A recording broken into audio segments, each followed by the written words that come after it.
everybody, this is Erika in editing mode. So, there was one thing that I forgot to mention in our latest episode, episode 2, where my cousin Sophia and I talk about all things Wicked. Episode 2 is pretty much full of spoilers. If you have not seen Wicked the musical or read the books and you want to be surprised, I would highly recommend waiting until Wicked for Good comes out and then coming back and watching our episode. Based on what we know happens in the second act of the musical, we are sort of predicting the timeline of events, everything that's going to go down. So if you want to be surprised, I would just strongly recommend coming back to this episode after Wicked for Good has released. And yeah, we do talk a little bit in the beginning about Wicked Part 1 and our thoughts on that, so that part is not a spoiler alert.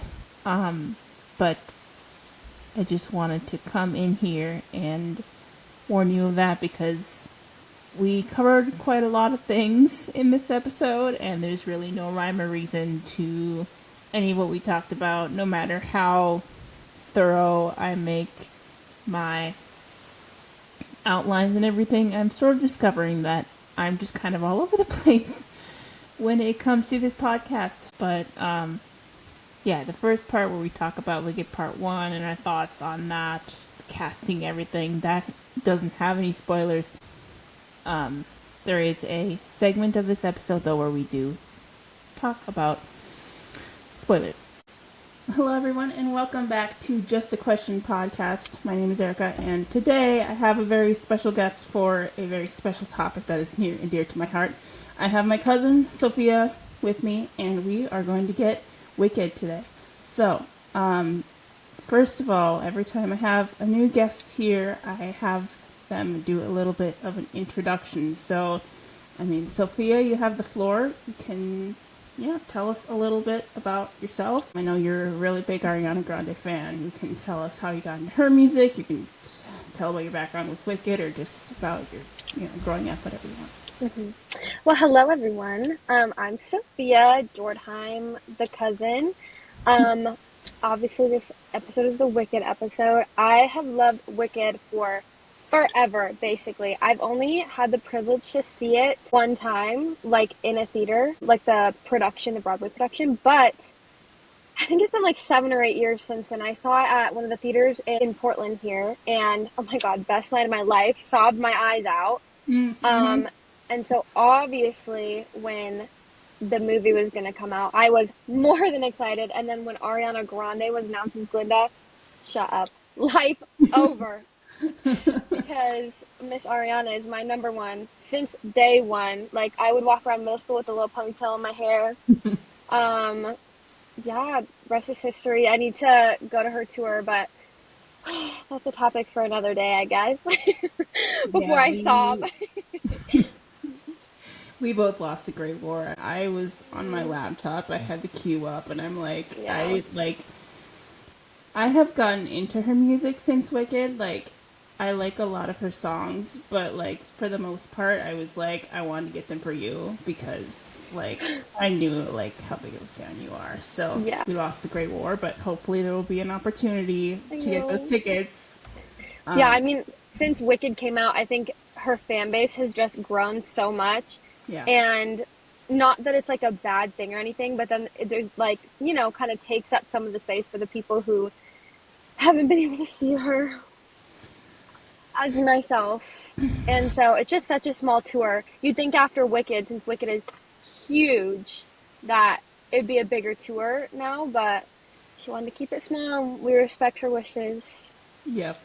Unfortunately. Yeah, so, you already said a little bit about your thoughts on Ariana Grande getting cast, and I guess I feel like for the first movie, I remembered that it was coming out, like, fairly late into the promo and stuff. I was like, wait, that's a thing that's happening, like, oh my gosh, because we were just chilling one night, and my mom, like, saw it was like the entire scene of What Is This Feeling was like playing as like a preview on TV, and she paused it. She's like, Erika, come down here, you have to see this. And I was like, okay. And then I like watched the whole thing, and I was like, like, I I was like blown away by that 2 minute. Like, I was like, we have to see this. No. Well, I remember when and where I was when Ariana Grande posted that she was going to be in it. No, I actually remember when it was posted that Wicked was going to be made into a movie. I can see John M. Chu's poster in my brain. And I remember exactly where I was when it was announced that Ariana was going to be Glinda. I see the picture of her in her kitchen in my head. I I knew from day one. But then all of these people were speculating and talking about how it wasn't like she wasn't going to be good in it because she didn't have acting experience and she's just this pop star, but she started on Broadway. That's how she started in 13. So Yeah. I had faith in her the whole time. I knew. And like people apparently just like forgot that Victorious existed. Like, She literally sang and acted. So I don't know yeah, what people expected. yeah. I didn't know a ton. I was optimistic. I think. I knew who Ariana Grande was. I was like, it's this big global superstar. What I didn't know was that like this has been a dream since day one. So I went Yeah. optimistic, and I don't know how, but like for some reason I'd like never heard of Cynthia Erivo, and I went and like, what, how, what? Wait, yeah. Yeah. Um, I guess I didn't know who she was, but I knew some of her songs. Like in my high school choir, we did one of her songs that she sang. So when I was looking into Cynthia, I was like, oh my gosh, I've known her and I've heard her voice, but I didn't know it was her. And so I was so excited. yeah. And so, like, I went in and, like, I had never heard of Cynthia Erivo. Somehow, growing up loving Broadway musicals, and somehow I had never heard of her. Hmm. And I didn't know, like, Ariana's, like, Broadway experience and everything. And I went in and, like, I think within the first, like, minute or two, I was like, she's Glinda. Like, this is not Ariana Grande, this is Glinda. And, Exactly. I was just, like, blown away. I guess we're getting right into it. I'm not really Hmm. following the outline. Because, I've been so lucky to be able to grow up about an hour away from Minneapolis where there's so much live theater. Hmm. And the first time I saw Wicked, I was probably 8 or 9. And there's no pictures of that time. But the second time I went, I was like 10, and it was with one of my childhood best friends. And there's a picture of like tiny Erika and like my childhood best friend. We were like standing in front of the Wicked sign. I'm like, this movie's for her. This is something I've been thinking about a lot. Is like the whole theme of like, especially at the end, defying gravity, like reaching out and like grabbing your younger self. Like Hmm. that's how it felt for me. Because there's no video of like me singing the songs, but you can tell that we were about to see the musical or had just seen the musical if you look through our old photos and videos. Because there's a video of 2-year-old Ethan singing Oh, popular and of course. Uh, because of course he would know all the lyrics because that was probably all that was playing in our house. And then the next time that I got to see it was after my senior year of high school. My marching band went on a trip to New York City. And I remember getting the itinerary. And this is a group of marching band kids, music kids, a lot of us were theater kids. Like, you can't take a group to New York City without seeing a Broadway show. So we mhm. knew we were probably going to see something. And I remember looking at the itinerary. They hadn't really decided yet. The options were Wicked and, like, I think it was either Stomp or Blue Man Group. And I'm like, I was sitting there looking at it. I'm like, I swear to God. If we Like go all there's the an way to New York City see Blue Man Group. just to see the Blue Man Group, I'm going to riot. You're like, there's an obvious answer here. There is an Oh obvious my answer. gosh. So they picked Wicked, and it was, I mean, that's the only show that I've seen on Broadway, and I'm like, there's been one constant thing in my life, and it has been my love of the Wicked soundtrack, the Mhm. story, the characters.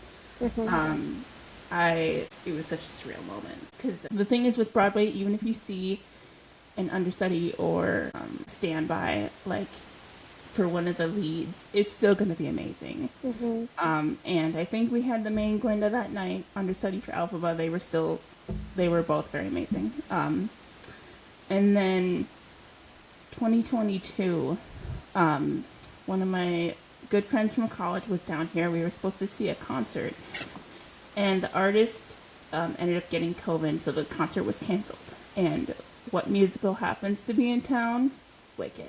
So it was meant to be. It was meant to be. So my mom was like trying to find something for us to do because we were bummed about the concert being canceled, and she's like, "There's Wicked is in town, and I can get a teacher rush ticket for $20 and go with you."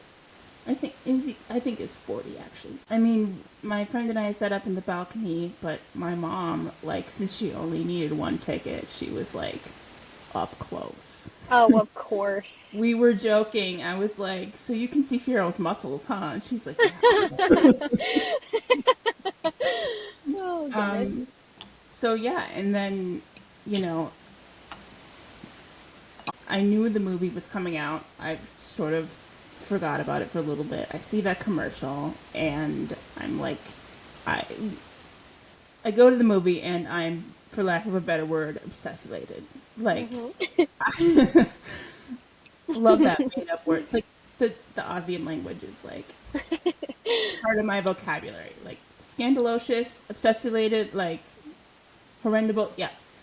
Love all of it. Yeah, and then after, I'm going to just talk about my experience seeing it for the first time. Because from the beginning, like I said, it was very clear what Ariana was, like, going to play the role of Glinda. Duh.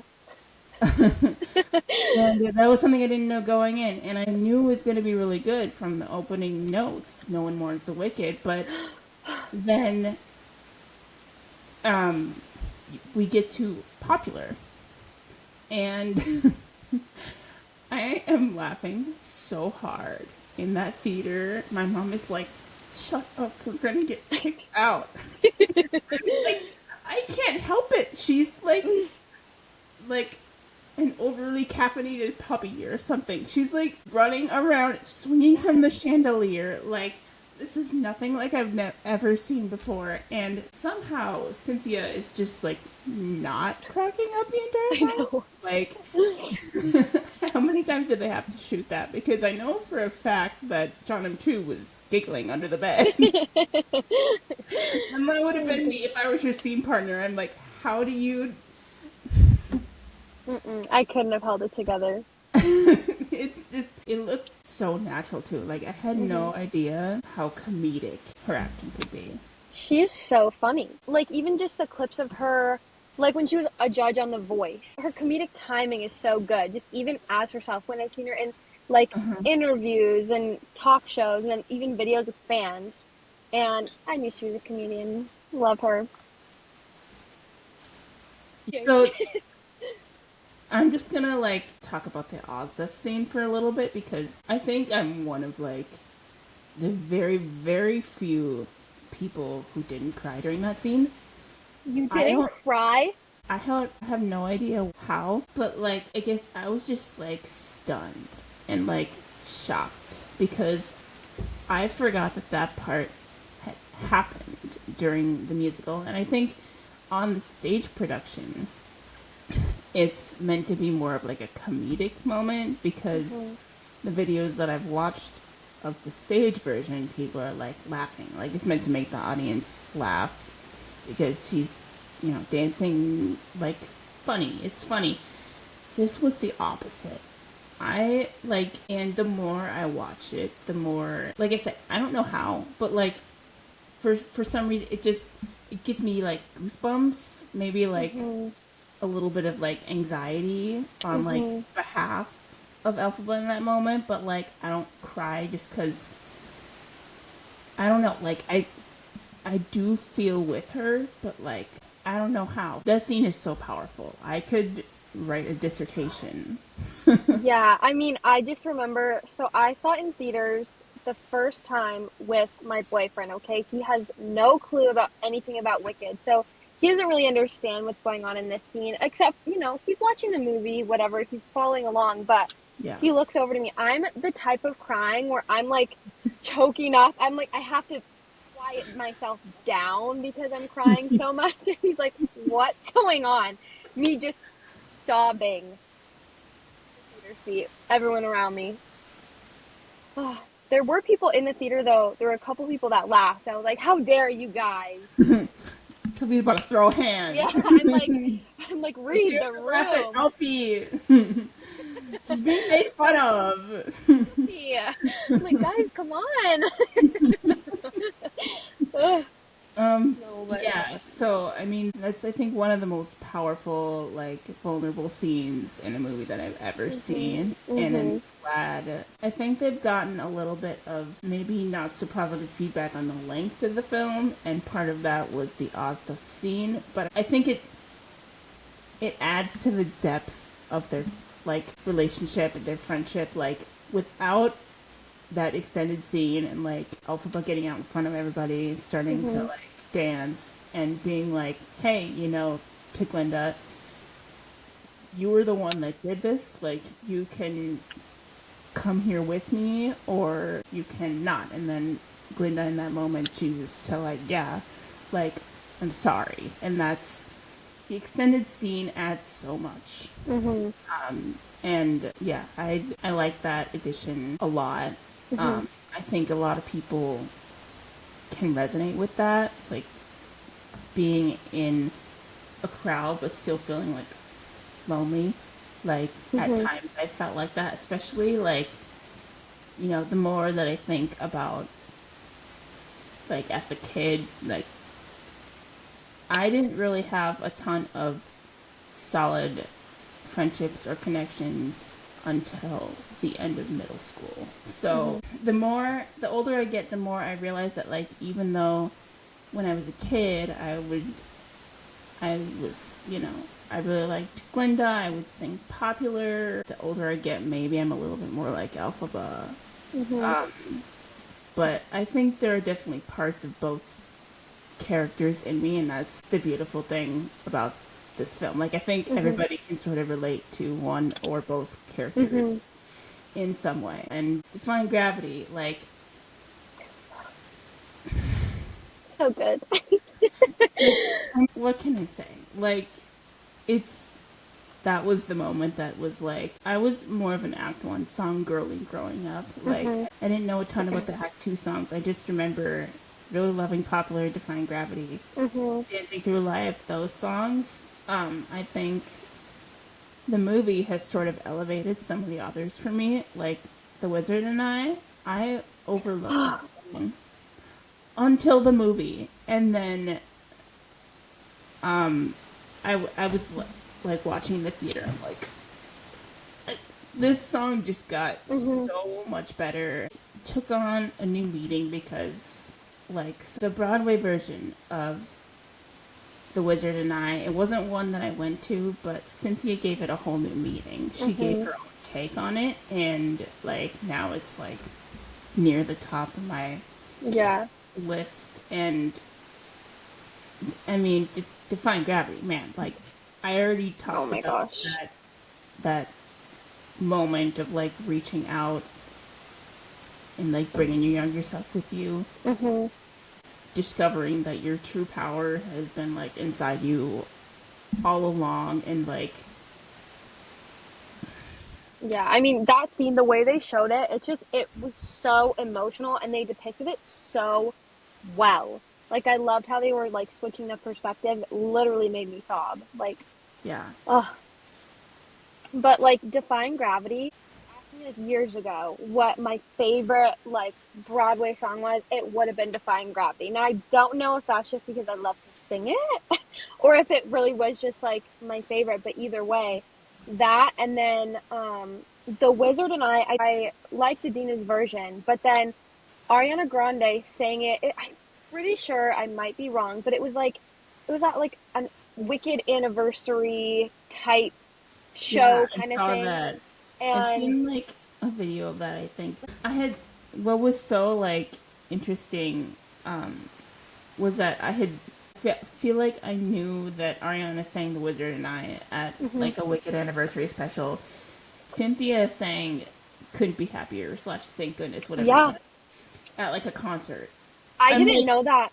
what are the odds? Exactly, yeah. I didn't know that until they were doing, I think it was like the press tour before the first movie, and they Yeah, talked about it. And I always knew about Ariana's version, obviously, but I didn't yeah, know that Cynthia sang those songs. So it's just so funny that that these two people happen to be singing these songs came right. together and then like switch roles. It was crazy. I love Defying Gravity, Hmm. and like it's kind of funny because like when I was younger and like the soundtrack was playing, I would always insist on like singing Glinda's part because I was like, I want to sing Popular, or like I want to sing her part in What Is This Feeling. See, When I I was got always the opposite. I was always like, I wanted to sing Alphabet. That's so funny now. but then the kicker is like once you got to Defying Gravity in the soundtrack, I'm like, I want to sing this one. And my mom's like, no, that's my part. I'm Alphabet, you're Glinda. That's how this Oh works. gosh. You're like, But I'm like, keep I the want to keep schedule. playing Gravity because even as a kid, I I love that song. You know, it's Defying Gravity. It's self-explanatory, and I like that it sort of builds up even more than it does in the stage musical. I think there was a lot of like controversy about that. People didn't like that it stopped and started, but Yeah, and I get that. I get where people are coming from, but also I feel like a lot of different adaptations do that. And then also, if, like, let's say a random movie, like a Disney movie, they'll take the soundtrack, and songs go through scenes in movies. And so when they do the soundtrack, they just cut it together. And so I didn't see the big deal with it because the same thing could be done. Like, it's just a movie, it's just a scene in a movie. So it wasn't a big deal to yeah. me that it was like split. Yeah, so and I feel like John's explanation of it too is like really good because like when she sings that she wants to defy gravity, she hasn't gotten there quite yet. She Hmm. has to fall first and then realize that like, oh, it's me, like the power was Hmm. always inside of me and then she can fly. Yeah. And so I thought overall the first movie was perfect. 10 out of 10. Would recommend. I've watched it probably close to 10 times. Yeah, I mean, I saw it in theaters twice, just within like the first couple weeks it was out, and best movie I've ever seen in my life ever. I didn't cry during Defying Gravity either because I think I was just like I'm not heartless. I swear. Like I'm not like Yeah, a Tin Man. I have a yeah. heart. I have feelings. But I was just like full body chills, like goosebumps, and like as soon as she flies away and it cuts like to be continued, I turn to my mom and I'm like, that was the best thing that I've ever seen in my entire I I just remember I sat there, my jaw was dropped, the screen went black, lights went on, and I was just I didn't know what to do. What what else am I supposed to do from here? That's all I was looking forward to. Yeah. Oh, it's been a whole year until this one. Yeah. Well, it's getting close now, which is like very exciting. I have been in it. Like Mm-hmm. from the moment that that movie ended, I was like, all right, let me go watch the entire press tour Mm-hmm. multiple Mm-hmm. times. Let me go find all the merch that I can. Mm-hmm. Mm-hmm. Let Mm-hmm. me do all the things and then like just sit here and I guess wait until November 2025, which I like know. we're less than 2 months out now. Thank God. Um and it's crazy. It's felt like a long time but also not. The first trailer that came out for part 2, I was able to go and see it in theaters along with the screening of the first movie. I obviously knew how the first film went. Like, I was just there for the trailer, and I think I recorded my reaction. I don't know if I kept it or not, but I Really? feel like Oh my gosh. it was just because it was pitch dark in the theater, right? But I just was like, Yeah. The entire time, I'm like, this has the potential to, dare I say, be better than the first one, because, like, we're in it now. Mm-hmm. Like, as, you know, as John Chu likes to talk about it, part 1 is about choices, and part 2 is about consequences. Mm-hmm. So, I think you and I both know how Act 2 goes. And there was a second trailer that just came out, and I did not expect them to post it so early. It was posted at like 8 a.m. my time, and I was on my way to work, and I just was at a stoplight and just opened Instagram just to check, for fun. It's not going to be posted. It was posted, and I was like, yeah. Why am I still in my car when this is happening? I don't know what to do. Well, I was at work, and it was so early that I hadn't been on social media yet or anything. So when you texted me and said that they put it out, I was like, already? Yeah. It's dark outside, where I am at least. I was like, geez. Because, yeah, on Wicked Wednesday, the things that they drop usually drop at 10 a.m. or so my time. So I was thinking it wasn't gonna come for another couple hours. So, I was at a standstill in traffic watching this trailer. Paying attention to the road, but also attention. just oh my god. Every 2 seconds, because there was just boom, boom, boom, so many things being thrown at us in a 2-minute span. Yeah, well, I was at work when it came out, and it's 3 minutes long or something like that. So I started playing it. My phone is connected to the speaker, and so I started watching it, and then I got customers, and I was like, "Well, crap! What am I supposed to do now?" So I didn't finish it until yesterday is when I watched it again, and I was like, I can't. They said so much. They said so much. They said so much. They said so much. Exactly. We are now entering the spoilery section of this podcast. So, if you would not like to know what happens in Wicked for Good or what we think will happen, stop here. There are spoilers ahead. We are going to talk about what happens in Act 2 of the musical and some of the changes that they are making for Wicked for Good. So, if you would not like to see any of these spoilers, stop here, come back after the movie is released so you can hear our thoughts and, whether or not we're correct about some of the things that we think are going to happen. And so, I want to back up a little bit to last Wednesday when they did the track list reveal. I didn't think they were going to do that until after the trailer was out. Mm-hmm. But there were a few things that I noticed. Fans of the musical will know that there's a song. Nessa has a song called Wicked Witch of the East that did not make it onto the original cast recording and the Broadway cast recording, and it will be on the movie soundtrack. So since it's not on the Broadway soundtrack, I don't really know the song, but I'm excited because I think there's going to be so many chances for the minor characters to shine in this movie. Yeah. Like Marissa and, Jonathan Bailey killed it with Dancing Through Life, but and even Ethan and Bowen and Bronwyn, I'm excited that they're in the second movie. They're see, I love Bowen. I love him so much. They're hilarious. They're mean to Elphaba, which is but they're comedic timing. We need a pastry. They're mean in the best way. Yeah. Yeah. Oh my gosh, I'm just obsessed. And just Bowen Yang is a person.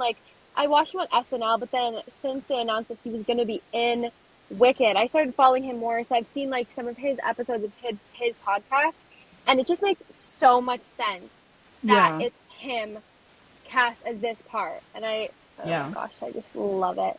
Yeah, it makes sense why they fought so hard to get him on the movie. Yeah. And, why he was willing to go fly back and back. forth. And, like, Yeah, thank goodness that he agreed to do that, because it'd be so different. he killed it. But I can't wait to see how, like, all the minor characters get their chance to shine, get their flowers You know. in part 2. The other thing that's interesting, I'll try to find it, but in the credits for the part 2 songs, the introduction, like what would usually come after intermission in the Broadway, it's usually just like thank goodness, but as a track title, but it's separated on the movie soundtrack into Every Day More Wicked and Couldn't Be Happier / Thank Goodness. So I'm wondering, like, I'm curious about their choice to do that, especially because there's no finale listed on the soundtrack. It's just for good, and that's it. So I'm like, okay, well, I think it's safe to say that they probably won't change the ending that much, because John Chu seems like somebody who really wants to pay homage to the original content, but, like, where's the finale? So I know. those are some of my initial thoughts on, like, the track list and everything. It also, in the singer credits, which this is interesting, and it'll be interesting to see how they fit this in. I think I can sort of picture how Glinda's going to fit into Wonderful, because we've seen in the trailer they're in the wizard's chambers. It's both Glinda and Elphaba and the wizard. So I think fans of the musical can sort of assume how Glinda ends up there, because the wizard is probably using her to try and get Elphaba back on their side. But Cynthia is listed as a singer, and thank goodness. Like, how is that gonna work? Or maybe it's the intro, Every Day More Wicked. But one of those, she's listed as a singer. So there's some minor changes, and I'm excited to see how they end up shaking out and developing. Yeah. I know. It's exactly like you said, how John wanted to, like, stay as true to it as possible, but also, like, bring it to life in a way that'll make sense. Because with a lot, like, if you just like a Broadway show and put it into a movie, it wouldn't make a whole lot of sense. So I wonder if it's just kind of a transition that they're using to make more sense in a movie. So, but I'm excited to see how they do it, I guess. The changes in part 1 are very tasteful, and they made sense, and they, like, I think honored the material. So I have no doubt. I'm not nervous at all. John came through on the first movie. He and, like, Mark Platt and Stephen Schwartz, Winnie Holzman, they all did justice to the material, and Cynthia and Ari, of course. But, like, I'm not nervous about it. I'm just wondering, like, sort of curious why those changes are made. Yeah. Not to mention the 2 new songs.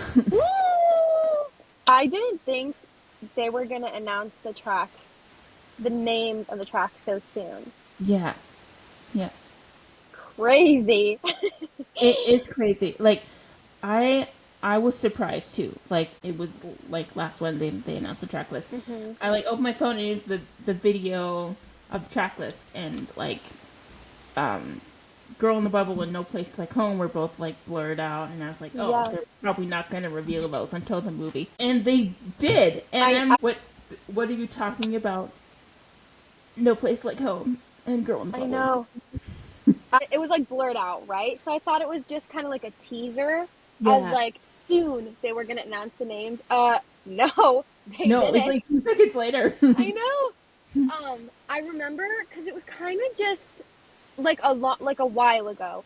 It was kind of just an idea, or it was like people were talking about there being new tracks, and for a while I was like, I just, like, not in a bad way, but I was like, I feel like they should just, like, stick to how it is.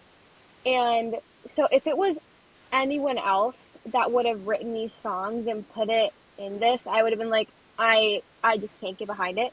But but knowing that it was Steven Schwartz that did it, It was, I yeah. I feel confident. Like, I feel Steven will good. come through. Yes. Like, that's what I, like, as long as it's written by Steven Schwartz, like, Yeah. he knows the material, he wrote the material. Exactly. I think what we should be, like, scared for in a good way is that Cynthia co-wrote her song. I know. I'm like, Oh my gosh. I okay, so this is gonna wreck me. know. I'm like not ready for it. No. And high up in the track list too. Like, do you know what number track it is? It's Oh, like it's in the first half, right? I feel I like it's feel like it's before Wicked Witch of the East. So it's yeah. probably being sung right before she visits Munchkin Land to see Nessa. Wrecked. It's gonna be so. Oh God, the theater is gonna be silent. Crazy. Oh my gosh. Yeah, I just don't even know what to expect. Like, no. I don't know. And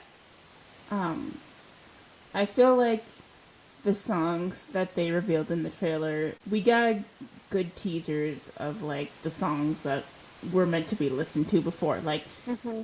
having us go in blind to the new songs was a good, I like that. yeah. Um, and like I said, and the Wicked Witch of the East too. Like, Hmm. and I'm trying to think of like all the songs they haven't given us any content of yet. Sound wise, we got Thank Goodness, we got Hmm. a little bit of No Good Deed, we've gotten For Good. So then that means, yeah, exactly. I knew they were probably, like, it's the title of the movie. I knew they were probably going to use that as the forefront in their promotion for this one. That made sense. But part of me also wishes, like, they, because they gave us, like, half the song, They gave us supposedly. a lot. I'm not like disappointed, Yeah. but I wanted to be able to see it and hear it at the same time. Yeah. And I also just felt like the jumps between the parts that they sang, they cut them together so close. And Yeah. I just, I wish they would have not given us quite as much of For Good. Even, I mean, it's Yeah. the title of the movie, but like, give us something that to leave to the imagination. Yeah, yeah, exactly. Because it's, yeah, like I said, I agree. They, because we already know, like, how half the song sounds now. Yeah. And, you know, OG fans of the Broadway show obviously know how it goes, but, like, I feel like, I don't know, I'm still probably going to be, like, shook if in the theater A with that wreck. one. But, well, I feel like For Good is so, it's different for me than, like, Defying Gravity because that is the friendship song if you Hmm. are a theater kid at all. Hmm. um, yeah, and I think the plan is as of now to hopefully see it with two of my good friends. So we'll Hmm. see if I end up, sobbing Hmm. during that because I wouldn't be surprised. Like, Yeah. I mean, uh, it's been one of my top like Broadway songs for forever. I mean, we would sing it in the car, like with my sisters and stuff. Made me sob every single time. And then when they announced that that was the name of the movie, oh my gosh, my heart dropped. I was like, of course, this is so fitting, actually. It was wild. I wasn't expecting there to be like I don't know why I wasn't expecting there to be like a title for it, but it worked out yeah, perfectly. I mean, Wicked for Good makes a lot of sense. Yes, it Like, does. that's a very prominent theme throughout the second act, and I think another reason why we should be scared Hmm. in a good way. Scared is a good word. But yeah, I mean, they haven't given us any snippet of the new songs for obvious reasons. I like that we'll be surprised for that. Hmm. We haven't gotten Wicked Witch of the East um, snippets, as long as you're mine. Haven't heard any of that. Just have Mm-mm. that one. still of like them floating in the air apparently, which I was like, I didn't even notice that. Like you said, they throw so much at us It in was that like single one thing after trailer. another. It Yeah. was one thing after the other, and I was like, I think I realized that they were floating by looking at a picture on Twitter. Somebody screenshotted it, and I was like, "Oh my gosh, they're flying!" You're like, wait. Wait a minute. Mhm. But no, I'm just yeah. The trailer was so good, and I've Yeah. seen it a lot of times. Mhm. It came out Too 2 days many. ago, and I keep seeing snippets, and I I could know. probably quote it word by Uh-huh. word. Oh my gosh, I love it. Um, yeah. So we talked a lot about like the overview and the songs and stuff, but I like going into this podcast episode, I was like, I want to do frame by frame. I want to like get in deep, and we've already been Yeah. recording for 45 minutes. So I know. this We're all song, over. yeah. It so first shot of the trailer. First thing that we hear is thank goodness. Mhm. And I'm like I said, I was in my car stuck in traffic and like my jaw dropped. Like I was Mhm. like, it's it's Ariana Grande saying thank goodness. She's like I knew it was It's gonna happen, but like it's Ariana it's Grande saying thank goodness, Ariana Grande. and she's saying thank goodness. I'm glad there's someone who gets it. I get it. I really get it. Oh gosh. So that was my first jaw dropping moment, and Mhm. the second trailer, and like I don't know, and then after that snippet of thank goodness, it's Glinda receiving her bubble from Madame Morrible, and inventing the new word obsessulated, Mhm. which Mhm. I've said is now part of my permanent vocabulary. Mhm. So I'm obsessulated. that scene, I was giggling. Like you said earlier, her comedic timing is like right on. So Like good. the whole thing.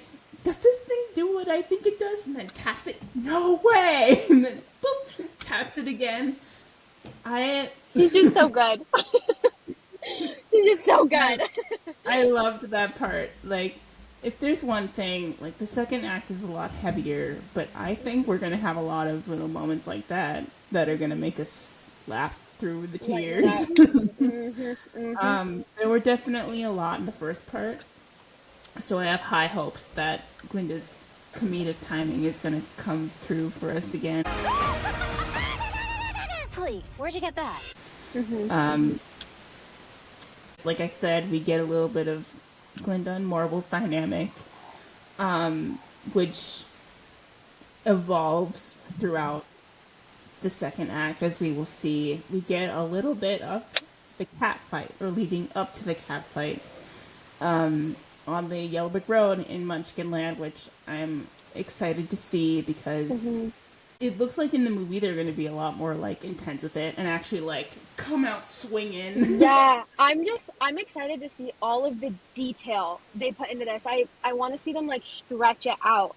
And like that's exactly why they made the two movies is so they could go into detail and stretch it out. And like you said way long ago that people were complaining about the like length of it all, but I'm so glad. I think it would have been so horrible if it were all to be like switched in It would one. have been rushed, I think, with all the things that they wanted to add. The Ozda Mhm. scene, the extended Defying Gravity, like the two new added songs, the addition of the Wicked Witch of the East, Yeah.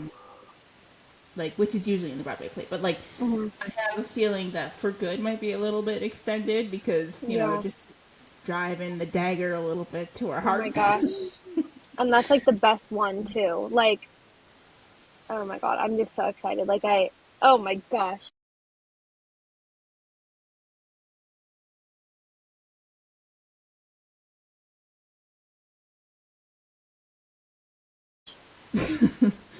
um, And so, yeah, this is why it needed to be in 2 movies. Yeah. During the cat fight, we see Dorothy's house in the background. So that's another aspect that comes into play in the second half. And post As Long As You're Mine, we see Elphaba getting like a vision. She's like, there's a house and it's flying through the sky. And it's obviously Dorothy's house, and the tornado is created by Madame Marble. So now all the pieces of the puzzle are starting to click together. What I am so excited for also is there's a meme somebody made of Glinda being petty and making Dorothy walk the Yellow Brick Road when there's Wait, I saw that. a I know exactly what you're talking about. train that she could have taken. Yes. I know And exactly what you're talking about. Ari reposted and was like, don't even get my Glinda started on Dorothy. And I was like, this is gonna be so good.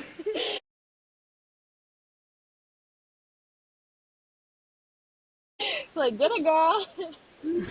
I cannot wait to see, petty Glinda being like, what is this little girl doing here? Like, Really? I don't really like you. I don't know why you're here, but you can walk. Yeah, and I mean, while we're on the topic of Dorothy, who's it gonna be? That's the other thing. They're keeping Dorothy so secretive. I think that's for a couple reasons. I saw an article, I think it was the latest issue of Empire, where Cynthia basically said we're mostly gonna see her from the back or from a distance, so we may not see her face at all. I was gonna say that. I was like, what if we just don't see her at all, and there's a reason why they haven't showed anything in the trailers, because what if we just don't see her? Yeah, because, I mean, Cynthia also said, her presence makes an impact on the story, for sure, but, it's still Glinda and Elphaba's story. Yeah. So, the odds that we, see her face, I feel are pretty low. I feel in the first trailer, the camera was, focused on the Cowardly Lion, and I feel it was looking like it could have panned up to see the rest of the... Yeah, I know exactly, what you're talking about. Yeah. So there's a chance that we see her face maybe once or twice. I don't think we're going to see her much. I think... Yeah. And I don't know. It's... Because John did confirm they casted somebody, obviously. They did cast someone, but I understand why they aren't revealing it, because then people would be focused on that rather than, it's Glenn and Elva's story. I mean, obviously Dorothy plays a huge part, but at the same time, like you said, it's minimal comparatively. And so I don't even think, obviously it'll be a big deal if we do see a face. If we don't see a face, it's going to be a topic of conversation, but not compared to the rest of what's going to happen. Yeah, I mean, the second half, it wouldn't end the way it does without Dorothy. So she's got to be there. She's got to play a role. But even if we don't see Dorothy's face, I'm excited to see Petty Glinda. Yes. Oh my gosh. She's gonna, and Ariana playing that part is just gonna be so good. We already see her little sassy moments, and yeah. Oh my gosh, I'm so excited. Yeah, and then there's another. We saw a snippet of Glinda and Elphaba and the Wizard in the Wizard's Chamber in the first trailer, and there's a different snippet in the second trailer, where of course we see. And I loved it. I love that. It's such a good parallel, and it makes a lot of sense that the wizard would use Glinda to try and get Elphaba back. So it will just be interesting because, in the stage show, during Wonderful, it's pretty clear that, Elphaba's not gonna switch sides. She's made her choice, but, when you throw Glinda in the mix, that choice might be harder. It could be, yeah. So I'm excited to see how that pans out. And the other thing that I was noticing is that there's that little snippet of supposedly in the Wizard's Chambers too, Glenn and Elphaba are talking, and they're talking about a plan. It's kind of a funny moment where then he's like, okay, you have a plan? And Cynthia just like yes, looks yes, at okay. her, like, and Glenn's like, I don't have a plan. And Elf was like, I have a plan. She's like, oh my god. Thank God. Because I did not have a plan. Here's the plan. I have no plan. Well, I do. Oh, thank God. So, my, like, initial thoughts on, like, this plan that they're making is that it will somehow involve the wedding, and animal rights. I don't know what other plan it could be unless Glinda is in on Elphaba's death / escape. So, I don't know. That's the other thing that was a little mysterious is, like, and different from the stage musical. They're making a plan, but for what? I don't know. Exactly, what for? The thing that I've said like 14,000 times. Another thing that I'm excited about is to see how that plays out. I know. The other thing, I think, if we're going chronologically in the trailer, the next thing is the No Good Deed snippet, and we got a little bit of the riff. Like, I'm not going to sing it, but you know what I'm talking about.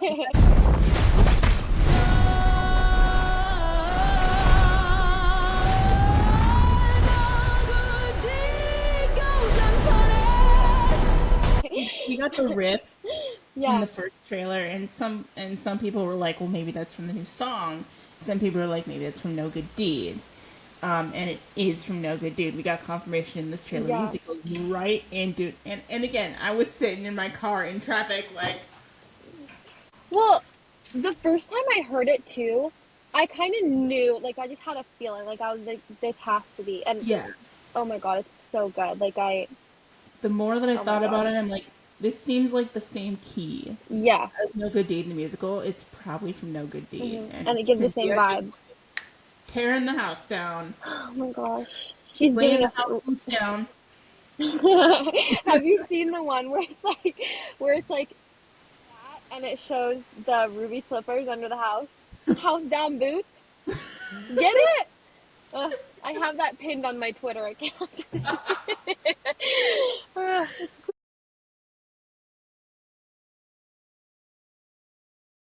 It might have been from the Golden Globes where, like, Jeff and Michelle were up on stage presenting an award at the Golden Globes, I think, and Cynthia and Ari are in the audience, and Michelle's just like, what is it that you say? Slay the house boots down, and then Cynthia and Ari are like, house down boots. They're like trying to like signal to her, and then Michelle goes, I would never slay anybody's house down, and Ari goes, she goes, oh girl, you would. It's a fun little Easter egg. I was like, I Good see job, you, guys. Michelle. Yeah. I see you. Yeah, you know, people, for instance, have been calling me Zaddy. Zaddy. Sorry, what's Zaddy? Yeah. Sorry. And the same people have been saying that I'm serving mother. And slay the boots house down? Come on. I would never slay anyone's house down. And while we don't fully understand... She gets it. She gets it, yeah. So, No Good Deed, sung by Cynthia Erivo, may change my brain chemistry. I know. Like, so, that was never on, like, my top list of songs for any really Broadway musical, or even Wicked. Like, it was never one I listened to a whole lot. Love Adina, but but hearing this snippet, I am so excited. I am so excited. And also just, like, Cynthia's voice I was is talking crazy. about the same as, like, The Wizard and I. Like, I liked it. It was never one that I came back to a lot. I feel like that's going to change. Yeah. I'm hoping that the Act 2 songs become not as underrated for me. With the second movie, I feel like they're really going to get their chance to shine because in the Broadway musical, I feel like they get overshadowed by songs like Defying Gravity. Yeah, because everyone, even if you don't know Wicked, you know Defying Gravity. You know like, Defying Gravity. It's You've the one seen that you're it going to like know. they sang it on Glee. Like, one of my friends was like, yeah, Everyone I don't knows. really know a lot about Wicked, but they sang it on Glee. Everybody knows Defying Gravity, but I'm excited about No Good Deed. Like you said, we do have to talk about Nessa at some point. So, in the trailer, it is basically revealed. I feel like this probably isn't too much of a spoiler for the new fans. Or maybe it is, But because also, I don't know, because I I feel think like for there's so people, many things being yeah, thrown yeah. at them that they're probably like, I don't really know what this means, but it's cool. Well, because I was thinking about that today, because I was looking on like Twitter and Instagram, TikTok, everywhere. People were saying that there were lots of spoilers for people who haven't seen it. And I was specifically thinking about the Tin Man was my first thought. But then I realized that all it shows is him and they don't really say much. So really, it's not that much of a spoiler. So for Yeah. me, I feel like honestly, because you can tell what's happening in Lessa, like you can tell. And so I Yeah. feel like that is the biggest one.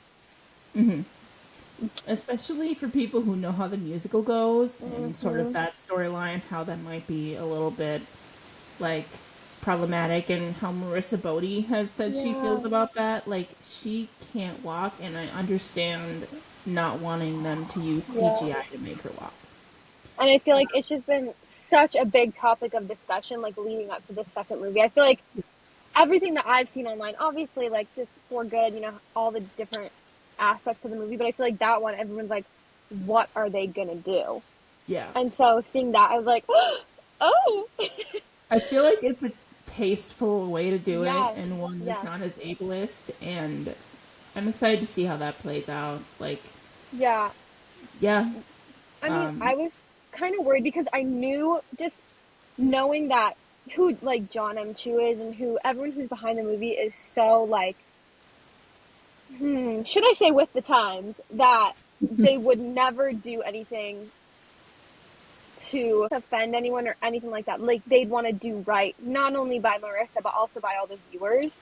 And so they yeah, wouldn't want to like change the storyline just because of that. But then you want to make sure that it's still, you know, put off in a good way, I guess. And yeah. so I was like, So perfect.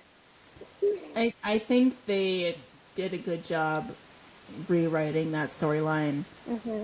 As far as like the transformations, um, as long as we're talking about the things that change with the characters, the Tin Man, like, my thing is, like, since they just showed a Tin Man, people who, like, may have seen The Wizard of Oz, but not, like, part two of the musical will just be like, oh, like, That's it's a just a man. Tin Man.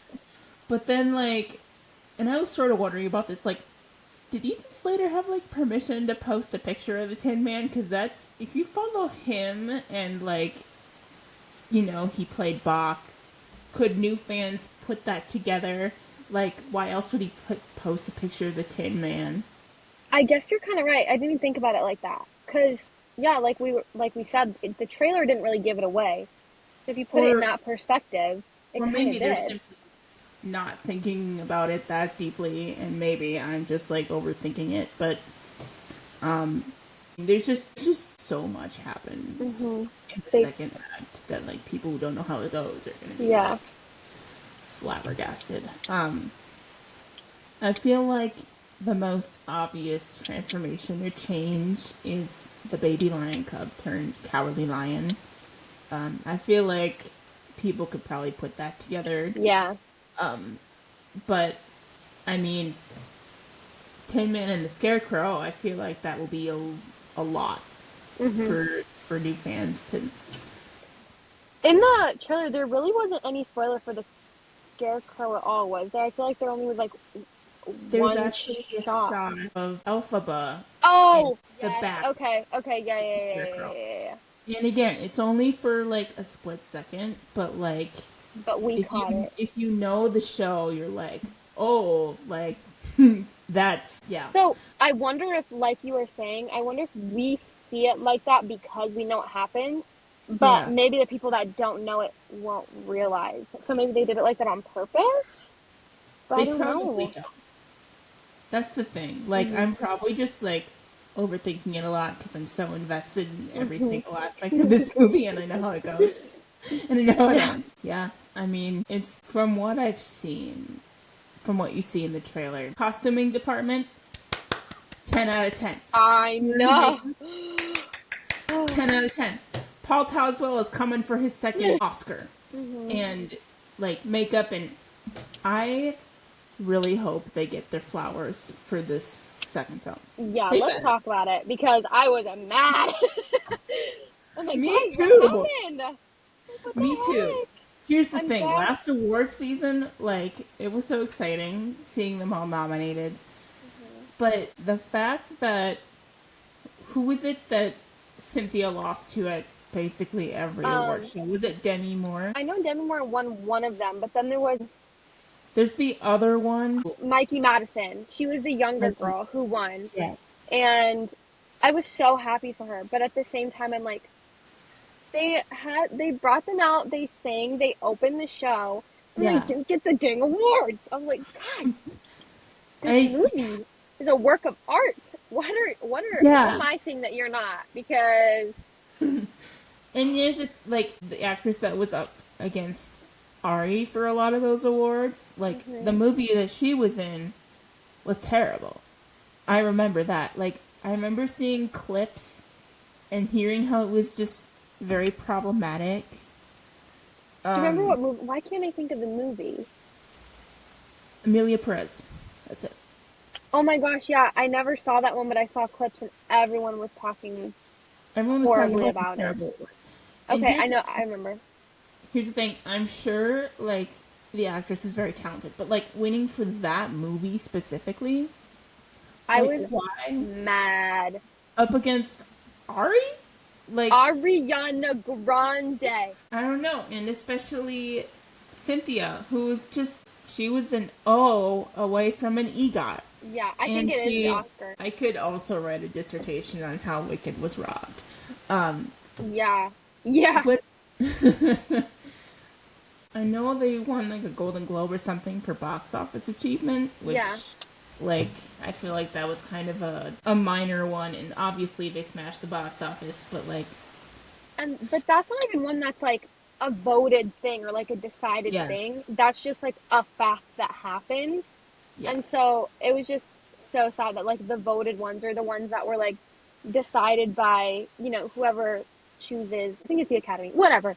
yeah. It was just so, I was like, ugh, guys, really? Really? Mm-hmm. Yeah, so last season, like you said, especially when they opened the Oscars. you Like had- that, too. Like that, too. You first, let's talk about it more. Because you bring out Ariana Grande, she sings Somewhere Over the Rainbow. Amazing, beautiful, breathtaking, show-stopping. That meme of Lady Gaga that's like, show-stopping, never Yes, been done yes. before, completely original. Yes. Incredible, amazing, show-stopping, spectacular, never the same, totally unique, completely not ever been done before. So you got Somewhere with the Rainbow, then you got Cynthia singing Home from the Wiz, and then you bring both of them out. Oh my Sing Defying God. Gravity. Yes. And everybody like loses their minds, and like you're gonna tell me that like they went home with nothing? They're coming for the Oscars. I can feel it. Like they have to. I was watching Down Here that night. I knew that I would probably be like, loud and everything. I was watching it in my basement. Like, I need to be alone for this. Paul got his Oscar for costume design. Which I feel obviously. And I feel like in a speech he said he was the first black man to win Yeah. an Oscar for costume design. So that was obviously very monumental. Very happy for him. Very deserved. There was maybe one other, like, set design or something like that. Something like that, yeah. So, like, the behind-the-scenes people got their recognition last season. I want to see, like, everybody get recognition this I time want to around. see a sweep. I want to see a sweep too. yes, leading actress, supporting actress, like all the things I need. Yeah. I can't remember if Jonathan Bailey was up for like supporting male actor I don't last remember. time.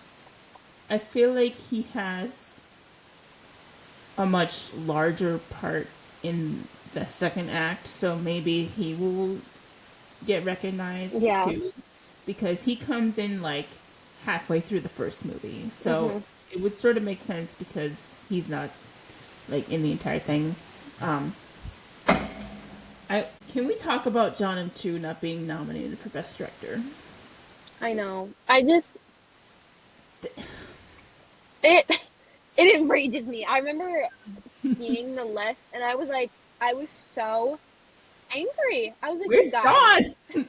I was like, are we watching two different movies? Like, Yeah. what's going on? And then also just seeing Are all, we like, watching two different movies? literally, and just seeing the press tour and the way he talks about, not only the way he talks about it, how everyone else talks about how good he was, and not even in the sense of like how well he did. I just mean like how good of a person he was making it.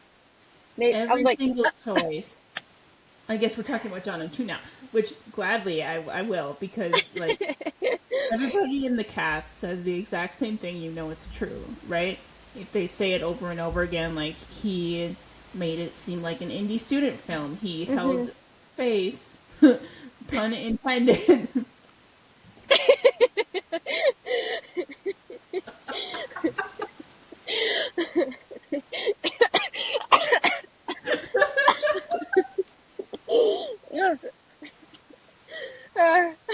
sorry guys.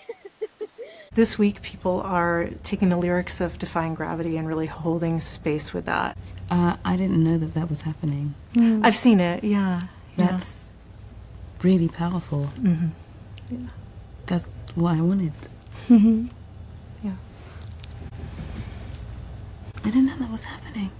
He had created such a safe space for everybody on the set, and recently I was rewatching, doing research, if you will, one of the screening like panels afterwards, and like especially as Cynthia says that like the way that she felt safe during the Ozda scene, like safe and like held and comfortable, and like I feel like there was a story where like she was sick and he like brought her soup. Like that obviously is not going to be something that they take into consideration for Best Director, but it should be.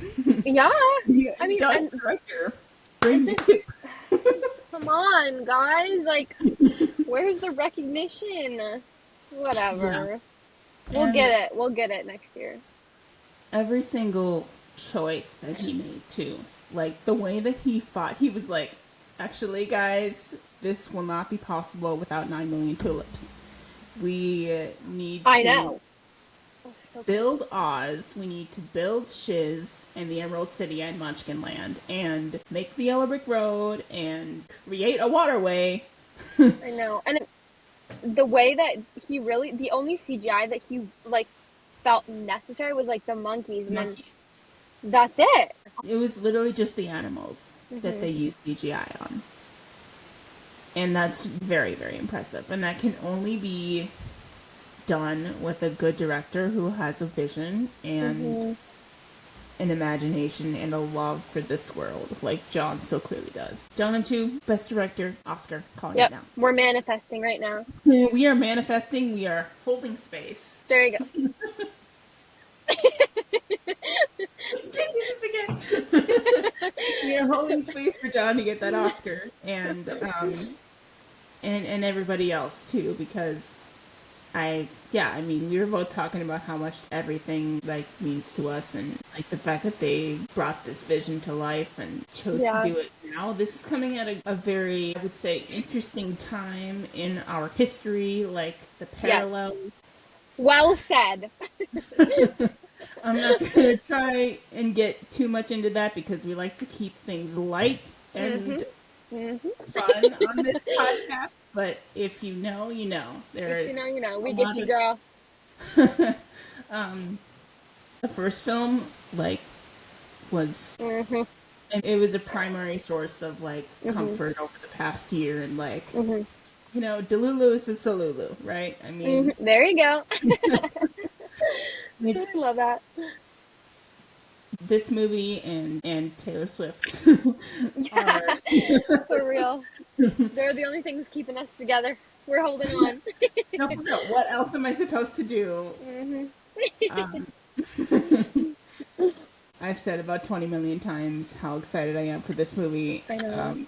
And everything. Knowing how the first movie played out, like surprises that we weren't expecting. I mean, after this is out, it's the end of an era. Like, that's what I'm saying. Like, what am I supposed to do What am I supposed to look forward to in my life? after this is over? Like, Hello? Taylor Swift has a new album coming out next week that'll get me through to November 21st. And then after November 21st, when I see Wicked for Good, like, there will be a little bit of the press tour left, but, like, what comes after that? What else? Like, Ariana tickets. We're still manifesting that. We are manifesting. So, we talked about a lot. We've been recording for a long time. An hour and a half! Hour, 20 minutes! You're welcome. It was fun, though. This is really fun.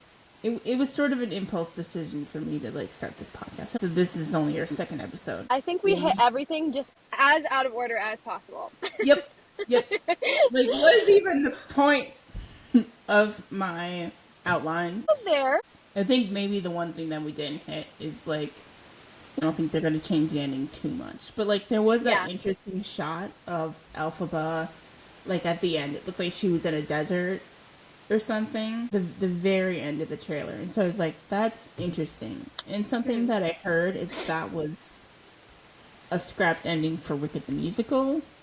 Oh. So How have I never heard of that? it will be interesting to see how they end it.